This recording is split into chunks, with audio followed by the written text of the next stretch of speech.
Does dancing mean sex? Yes. Okay, thanks. Okay. No Check, problem. just check that off the list. Thanks for letting me know about that one.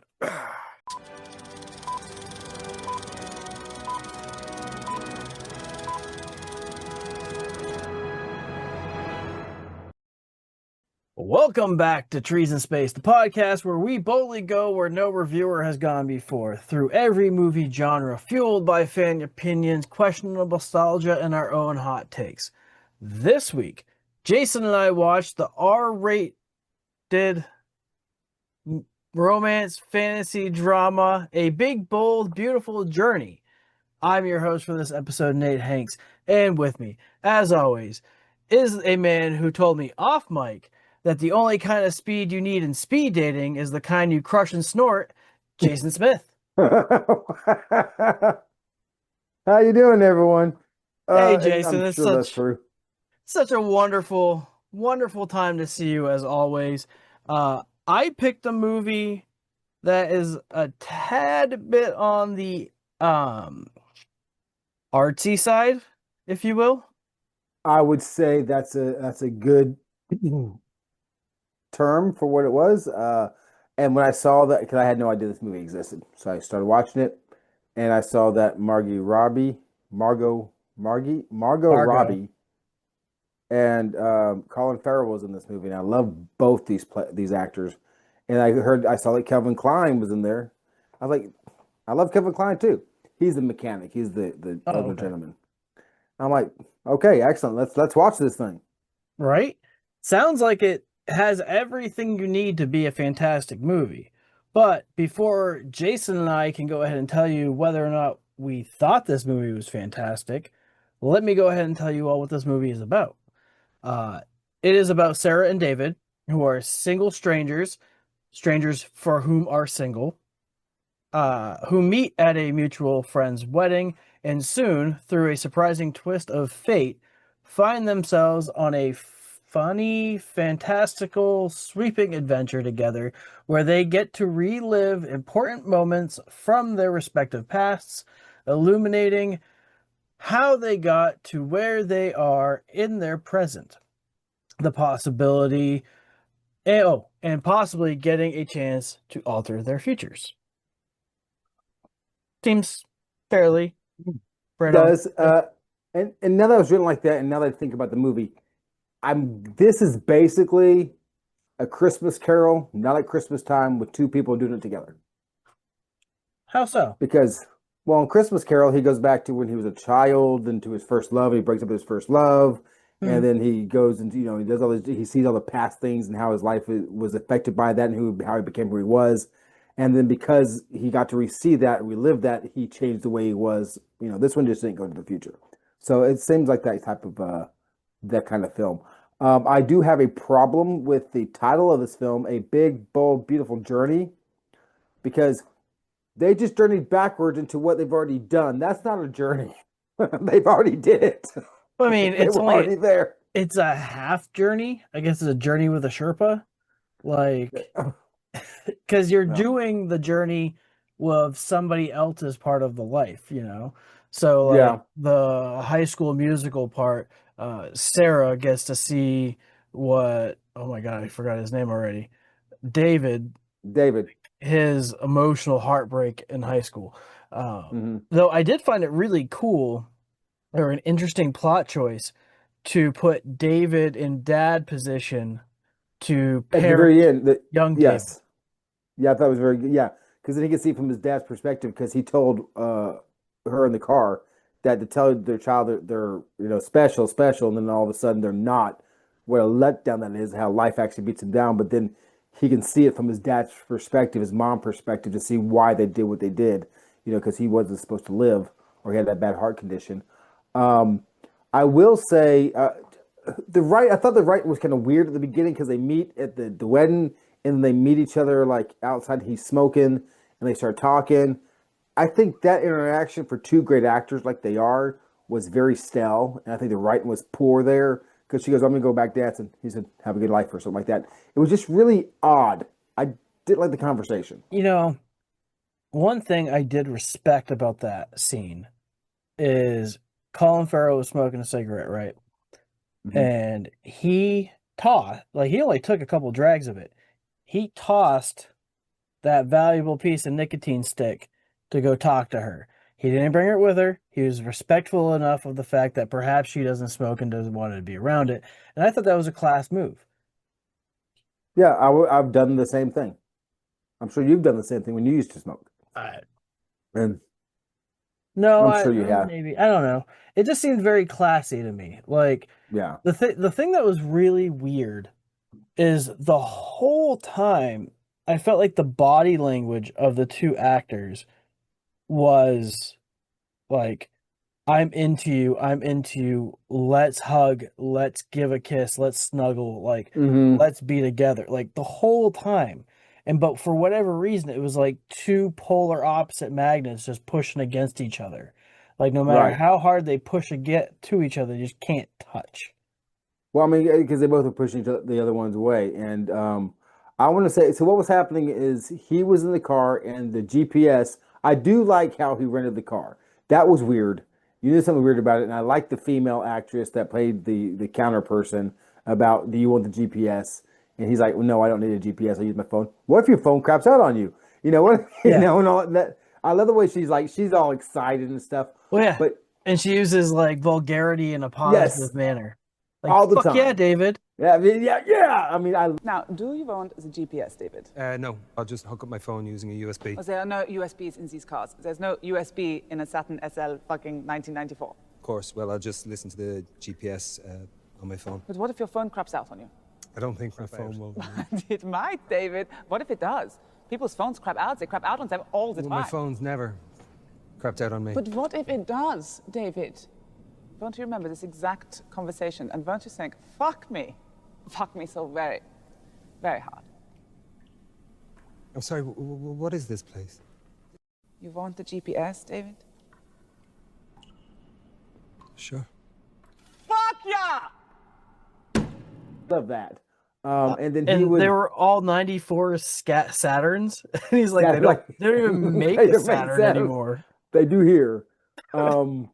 And so, you know, the little GPS goes, do you want to go on a big, bold, beautiful adventure or whatever? And he's like, yeah. And she goes, no, do you want to go? And he finally said yes. Now, imagine if he said no. But the point is, so he meets up with Chicky at the diner. Yeah. And No. that's, yeah, after he gets the car, because he already met her at, he meets her at the Burger King place, the Burger King. He had a Well, Whopper. Now that you hang on. He Did I said jump ahead on you? no. You're actually has something I want to talk about. You did jump ahead on one thing, but they said to go get a cheeseburger. They did. His Whopper had no cheese. A greasy cheeseburger is what they said. Yeah. Her burger had cheese. Her Whopper had cheese. His did not. So I just wanted to let you all know that his Yeah. Whopper had no cheese, even though they 'Cause said when to it- go get a cheeseburger. When it comes to those nitpicking things that people see in movies, that's Nate's job. He's like, Liar! liar, yes, Liar! How dare you try to pull one over our eyes? We paid valuable money for this movie. So he don't know that she's part of his plan or whatever, and we don't find out till later how intertwined they are because we don't know what's happening with her. Because I thought halfway through the movie, it's like, why is she along with this? He wants the journey. She don't want nothing to do with the journey, but somehow she's caught with this. But they explain it later. Right. So they I have a go into question. the woods. Go ahead. So at the wedding, right? She asked him to dance. Yes, He don't dance. he said they don't dance. She He is said that. dancing with somebody. He goes back to his room alone. She goes back to her room with the man she danced with. Does dancing mean sex? Yes. Okay. Thanks. Okay. Just Nope. check that off the list. Thanks for letting me know about that one. This is why a long time ago I said, you know what? I'm going to learn to dance, and if I don't dance, I'm still going to step out there and.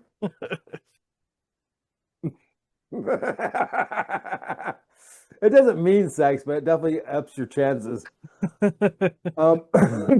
So they go into the woods, and there's a door that has nothing on the other side. It's just in the middle of the woods. And they go through the door, and they're suddenly back at what was the very first door they go A to? lighthouse. Oh, the Lighthouse in Canada. I bet you love this movie because they talked about the lighthouse and they talked about Canada all in the same minute. I actually was very confused on where the starting point for this movie is, like country wise, Mm-hmm. because I know Margot Robbie is Australian, Colin Farrell is Irish, Scottish, Irish. I think he's Irish. So yeah, he's I think. there. Um, so I was like, well, it's not Ireland because he has an American mom, but Right.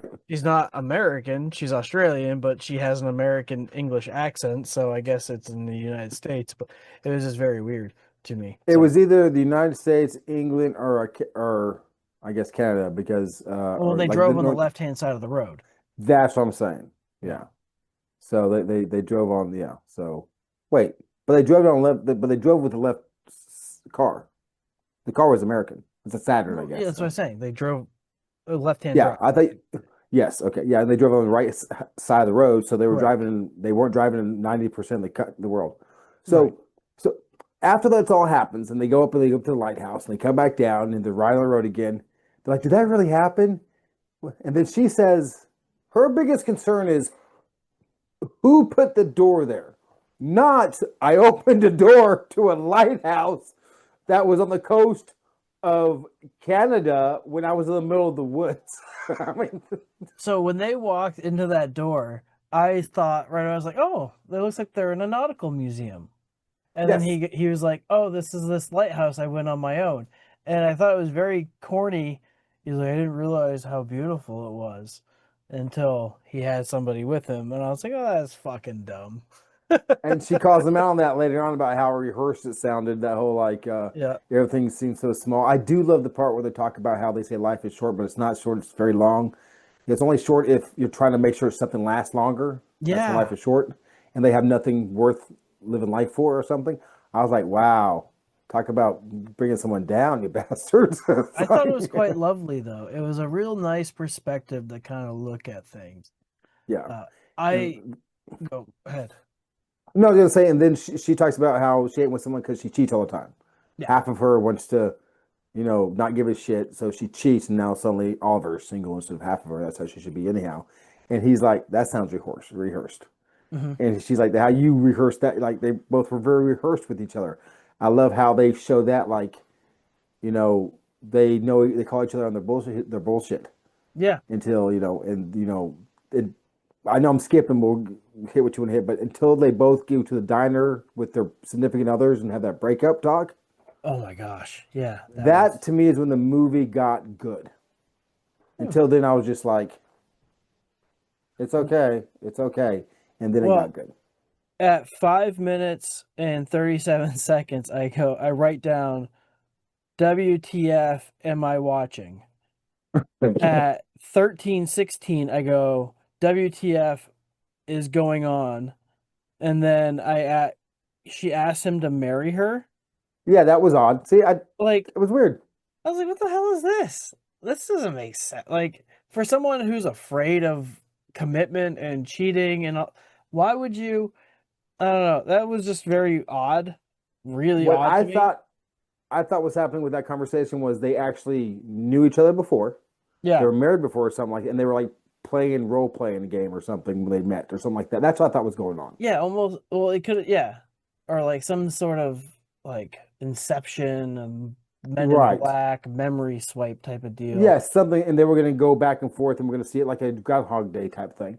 Yeah, or I thought it was was it going to, Internal Sunshine of the Spotless Mind, that Jim yeah. Carrey Oh my movie? Lord, yes, Something exactly, like that. something like that. That's what I thought we were going with there, and it wasn't. I know. Oh, by the way, people at the house, Colin Farrell's like 52. He's like 52, and she's like 35. And you all say, "Oh, it's okay if they're together. It's okay." Screw you. In real life, screw you. 10 years, 10 years minus, 10 years plus. That's the Well, range. he's 17 years older than her, but no one would complain or threw a fit about them if they were together, would they? No. Uh, Just saying. So if I want to date a 35-year-old woman, I need y'all because I'm 50. my show's been hijacked, folks.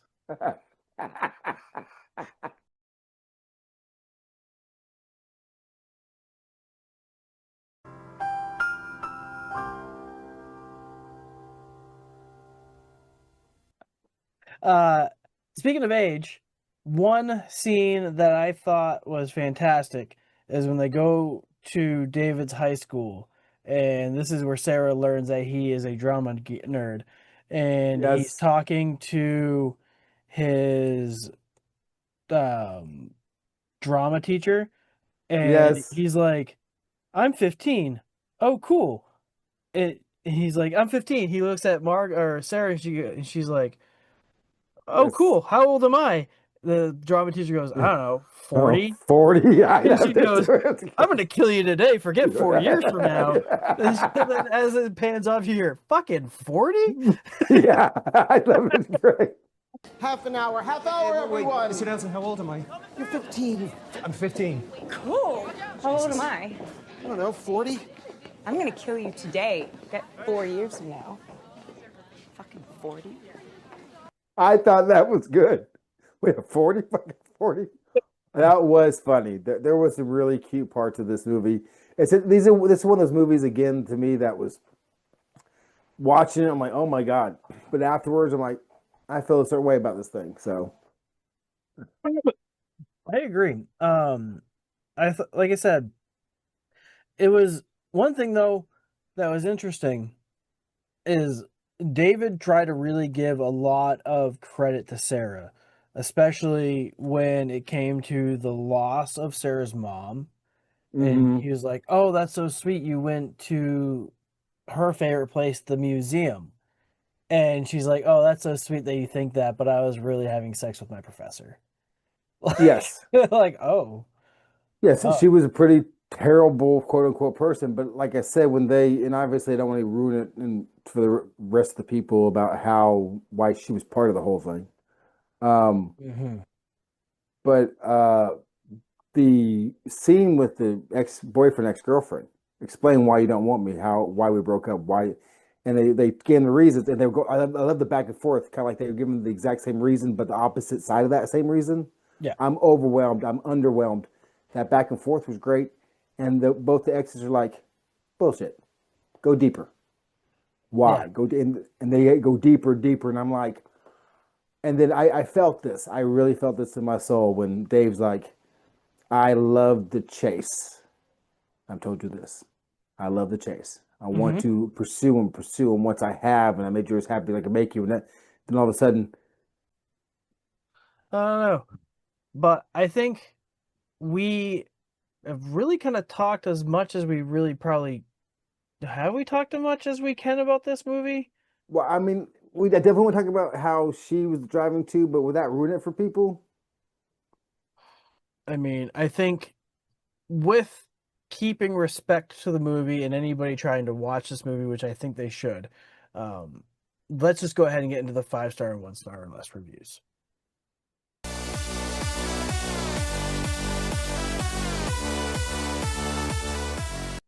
The first 5-star review comes from Scott W. It is so well written, and Colin and Margot are perfectly imperfect. My daughters and I enjoyed every moment of it. Are you sure your daughters didn't lie to you? Are you sure? Because okay, Scott. Scott, what's the Scott's guy's name in Scotty doesn't know. Don't tell Scotty. Scotty doesn't know. Scotty ain't your doesn't know. they ain't your daughters. The first 1-star review comes from DM.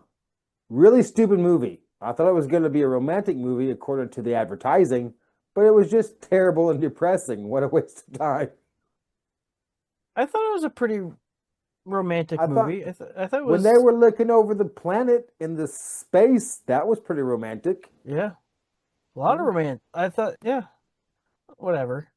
Uh, Christopher P comes back in now with his 5-star review. It was one of the most profound movies I have watched in a very long time. It had me reflecting back on my entire life and the doors I opened and closed. Truly a moving film. Uh, okay. It didn't have me doing that, but good for you, friend. Hmm. Good for you. The next 1-star review, or less, comes from Rober S. A miss. You can't make a great film from a bad screenplay. And therein lies the major problem with this film. Couple this with some standard acting from two of the world's stars, and you are left with this mess. It's a journey, but to nowhere.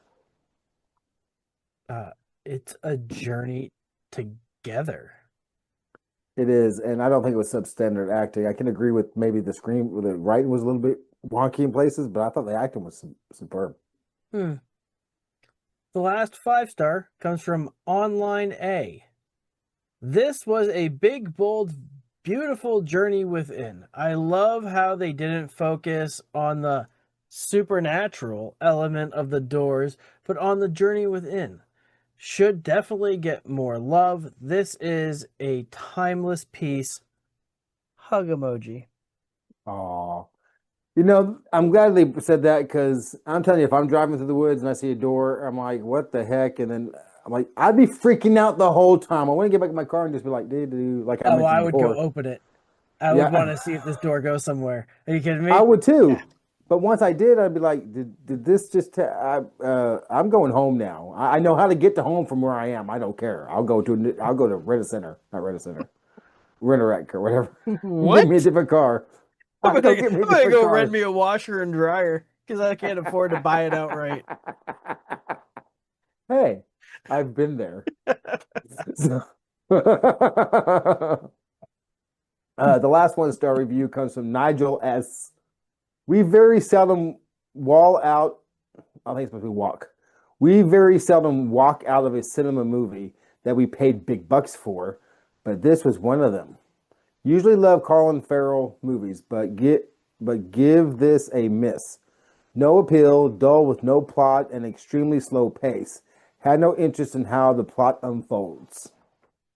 If you walked out, how do you know how the plot unfolded? That's that's a very fair assessment. Thank you. I am going to bring us with was the first. It is from I Am F, but his tag on Rotten Tomatoes is at Creep Blaster. Does he blast creeps? Is he the blaster of creeps? Is he blasting creeps? Like, how is he creep blasting? I don't know. But it was on September 18th, and he gave this 2 stars. It says, this doesn't deserve an R rating. It is a kid's movie. I have seen this mind screw before. Just a bland romance movie. I will forget this tomorrow. It's rated R because they said F like 50 times. I don't think you can say F a lot. You can say it one time. Not in a PG movie. It could have been a PG-13 with an F and a couple S's. Right, but I think once you say F more than once, it's an R immediately. I think you're right. Yeah, so, and it's definitely not a kid's movie, and it is a mind screw. It can be a mind screw. I mean, it's no M. Night Shyamalan plot twist. Well, it's an artsy movie, as you say. It is an artsy movie. Well, from someone thinking it doesn't deserve an R rating to some other people who think that this movie deserves a percentage rating, let's find out what Rotten Tomatoes and the audience think this movie is scored.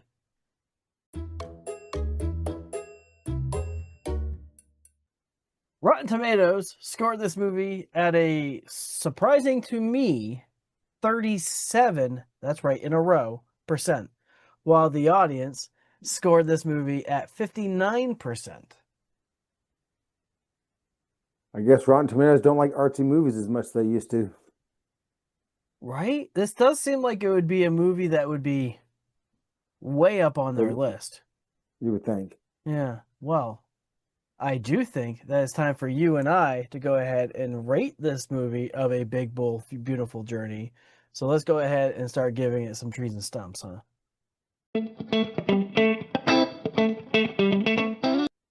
I will kick us off. First of all, I found this movie to be very cute. It was clever, and I thought it was an original idea, which I really commend whoever wrote it and the director for taking on this movie. It isn't like what we've been seeing, it is more towards the artsy side.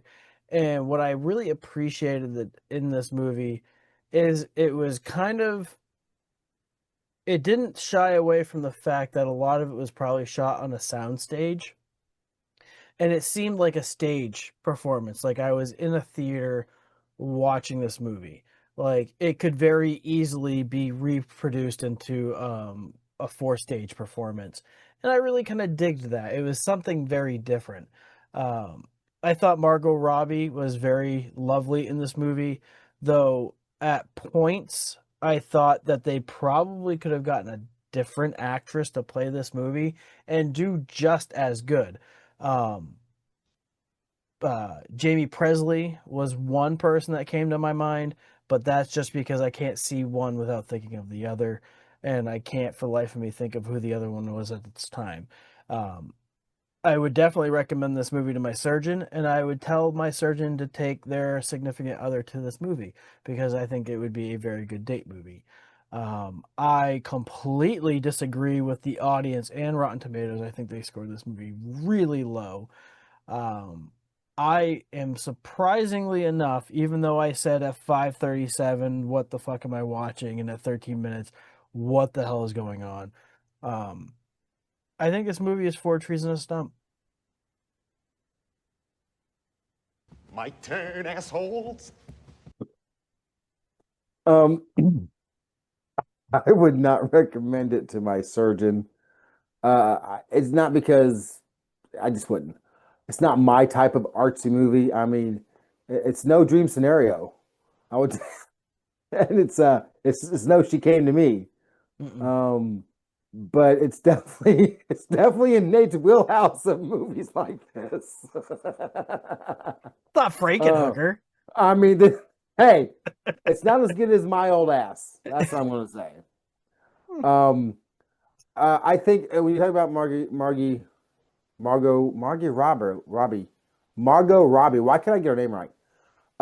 In some of those scenes where she's talking in the car when it's dark and she looked face to face with what's his name, she looked like Emma Stone to me, directly on the face. I thought her acting was fine. Like you said, anybody could have played that part. Not anybody, but like anybody with acting can do that.